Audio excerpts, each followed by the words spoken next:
হয়, অর্থাৎ যাবজ্জীবন কারাদণ্ড হবে নাকি আর 2 বছর হবে। এই পর্যন্ত যে 6-7 বছর খাটলো, এইটা কই গেল? এইটা কি ইনসাফ? এইটা কি আমার মতো 10 কোটি মূল্য আওয়াজ করলে এটা পরিবর্তন করতে পারবে?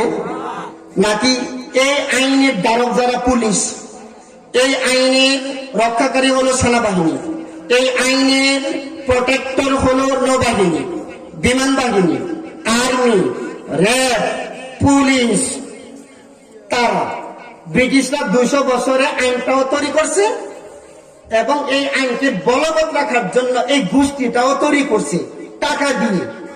এখন এই ওহির আইন নিয়ে যারা কথা বলবে, মানুষের আইনের সাথে সংঘর্ষ লাগবে। এখন এই আইনের পক্ষে যারা থাকবে তাদেরকে ঘর থেকে ধরে আনো, তাদেরকে মামলা দাও যাতে প্রতিষ্ঠানে না যেতে পারে, তাদেরকে আটকাও বাইতুল মুকাররমে যাতে কথা না বলতে পারে, তাদের ভিসা বন্ধ করো যাতে বাহিরে না যেতে পারে। এইভাবে কি কোনোদিন আল্লাহর আইন প্রতিষ্ঠিত হবে? যদি প্রতিষ্ঠিত করা লাগে তাহলে বিপরীতে ব্রিটিশরা যেমন বাহিনী তৈরি করছে, আল্লাহ রাসূল সাল্লাল্লাহু আলাইহি সাল্লাম তো এই মাদিনা চালানোর জন্য, এই অর্ধেকটা 12 লক্ষ বর্গ কিলোমিটার চালানোর জন্য তিনিও তো মুজাহিদ তৈরি করছে। আরে কথা কর না। আজ যদি হেফাজতে ইসলাম ঘোষণা দেয় বাংলাদেশের প্রতিটি গ্রামে মুজাহিদ তৈরি হওয়ার সিদ্ধান্ত গ্রহণ করো, আজ যদি জামাতে ইসলাম ঘোষণা দেয় বাংলাদেশের প্রতিটি গ্রামে মুজাহিদ তৈরি করার চেষ্টা করো ইমাম সাহেবের নেতৃত্বে, আজ যদি ঘোষণা দেয় খেলাফত মজলিস বাংলাদেশের প্রতিটি গ্রামে মুজাহিদ টিম গঠন করে তোলো, আজ যদি ঘোষণা দেয় তাবলীগ জামাত বাংলাদেশের প্রতিটি গ্রামে মুজাহিদ তৈরি হওয়ার সিদ্ধান্ত গ্রহণ করো, তাহলে হেফাজতে ইসলাম ডিক্লেয়ার দিল, জামাতে ইসলাম ডিক্লেয়ার দিল, খেলাফত মজলিস ডিক্লেয়ার দিল, তাবলীগ জামাত ডিক্লেয়ার দিল, এই সবগুলি মানুষ ডিক্লেয়ার দিলে গ্রামে গ্রামে যেমনই মুসল্লি আছে, গ্রামে গ্রামে তেমনই আল্লাহর নাম রক্ষার জন্য এক মুজাহিদ বাহিনী গঠন হবে, তাদের সাথে সংঘর্ষ হবে। এইভাবে যতদিন যাওয়া যায় মরবে, লাশ পড়বে, শহীদ হবে, কবরে যাবে, আল্লাহর কাছে যাবে, শাহাদাতের মর্যাদা পাবে। এইভাবে যদি 20 বছর পর্যন্ত নেওয়া যায়, বাংলার জমিন কি তাগুতের হাত থেকে মুক্ত হবে না?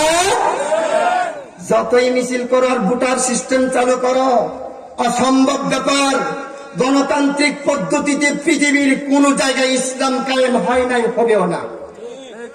গণতান্ত্রিক পদ্ধতিতে, নির্বাচন পদ্ধতিতে যারাই ইসলাম কায়েমের স্বপ্ন দেখে তারা ভুল স্বপ্ন দেখছে। চ্যালেঞ্জ, আব্দুল মোমিন চ্যালেঞ্জ দিচ্ছে, ভুল স্বপ্ন দেখছে।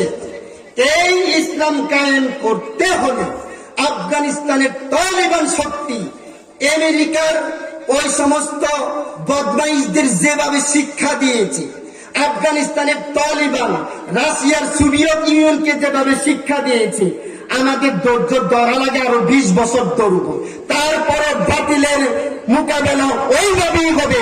তারা রাইফেল নিয়ে নামলে আমরাও রাইফেল নিয়ে নামবো, তারা মেশিন গান নিয়ে নামলে আমরাও মেশিন গান নিয়ে নামবো, তারাও কামান নিয়ে নামলে আমরাও কামান নিয়ে নামবো। কতক্ষণ ঠিক কিনা?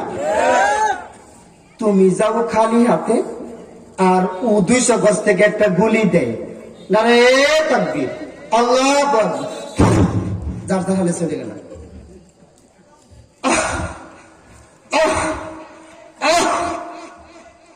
আমি গেলাম 10,000 বাহিনী নিয়ে মনোহরদীতে মিছিল করতে, আর শিবপুর আর মনোহরদী মিললে নামলো 200 পুলিশ। তাদের এখানে একটা জোয়াল মানে রাইফেল মানে একটা 70 আর কি।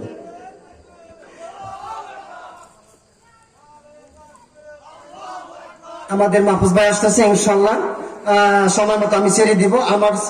আমার সময় আছে আরো 6 মিনিট। আপনারা পরিবেশ করবেন তো?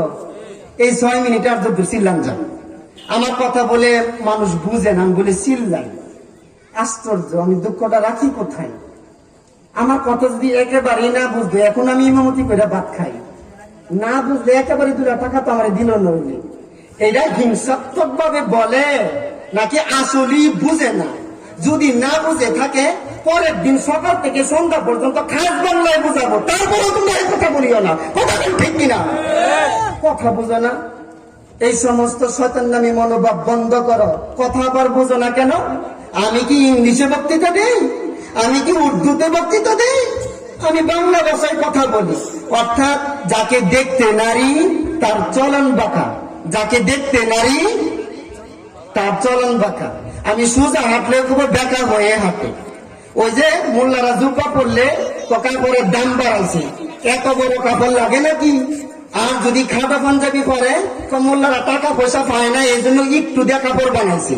মোল্লারা যদি একটু বেশি খায় তো দেখ কেমনে খাইছে, আর যদি মোল্লারা যদি একটু কম খায় দেখ জোর নাই, খাইতে পারে না। মোল্লা যদি আস্তে হাঁটে তো দেখ এবার দাওয়াত খাইছে না, খাওয়ার নাই। মোল্লা যদি জোরে হাঁটে তো 10 বাড়িতে খাবার আছে। জোরে হাঁটলেও সমস্যা, আস্তে হাঁটলেও সমস্যা, লম্বা কাপড়েও সমস্যা, খাটো কাটেও সমস্যা। আর যেভাবেই হোক মোল্লার সমস্যা। যাকে দেখতে নারী তার চলন বাঁকা, কথা কোন ঠিক কিনা? আমি যেটা বলতেছিলাম, ইনসাফ হবে সুপ্রিম কোর্ট থেকে আর হাইকোর্ট থেকে। হাইকোর্ট মানে উচ্চ আদালত, সুপ্রিম কোর্ট হচ্ছে সর্বোচ্চ আদালত। এই আদালতের উপরে আর কোন আদালত নাই। এখানে কেউ যদি বলে আমি এটা মানি না, তাহলে আদালত অবমাননার দায়ী করে তাকে লাল দালানে কেন্দ্রীয় কারাগারে ঢুকাবে। সুপ্রিম পাওয়ার বলতে আল্লাহ বলছে ওহু আলা কুল্লি শাইইন কদির, আমি সর্ব বিষয়ে সর্বশক্তিমান। আর সূরা 95 নম্বর সূরা 3-এর 8 নম্বর আয়াতে আল্লাহ পাক বলছে আলাইসাল্লাহু বিআহকামিল হাকিমিন, আমি কি পৃথিবীর সকল হাকিমদের হাকিম নই? তার মানে সুপ্রিম কোর্টের হাকিম দিয়ে আল্লাহ নামক হাকিমকে বাতিল করেছে। এটা আরেকটা শিরক। কথা বুঝেন নাই? আলাইসাল্লাহু বিআহকামিল হাকিমিন, আল্লাহ হচ্ছে সকল হাকিমদের বড় হাকিম নন। আর এই সুপ্রিম শব্দটা ব্যবহার কইরা মানে এই আদালতের উপরে আদালত নাই, তার মানে আল্লাহর আদালত নাই। এই আদালতের রায় মানা লাগবে, আল্লাহর রায়কে বাদ দিয়া। এটা কি শিরক নয়? সুতরাং আল্লাহ পাক বলছে ইয়া আইয়ুহাল্লাযীনা আমানু কুনু কাওয়ামিনা বিল কিসত, হে ঈমানদাররা তোমরা ন্যায়ের জন্য দাঁড়িয়ে যাও। আমি গত জুমায় বলেছিলাম এটা এইভাবে, এই ন্যায়ের জন্য মিজানুর রহমান আল আজহারিকে দাঁড়িয়ে যেতে হবে। এই ন্যায়ের জন্য ডক্টর মুফতি আবুল কালাম আজাদ বাসার সাহেবকে দাঁড়িয়ে যেতে হবে।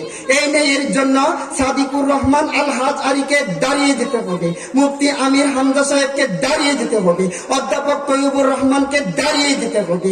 আব্দুল হাই সাইফুল্লাহ সাহেবকে দাঁড়িয়ে যেতে হবে। এমনি করে আব্দুর রাজ্জাক বিন ইউসুফ সাহেবকে দাঁড়িয়ে যেতে হবে। আব্দুল্লাহ বিন আব্দুর রাজ্জাককে দাঁড়িয়ে যেতে হবে। আমানুল্লাহ বিন মাদানিকে দাঁড়িয়ে যেতে হবে। শহীদুল্লাহ খান মাদানিকে দাঁড়িয়ে যেতে হবে। মুজাফফর বিন মহসিন সাহেবকে দাঁড়িয়ে যেতে হবে।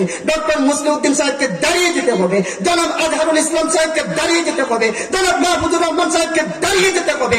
এই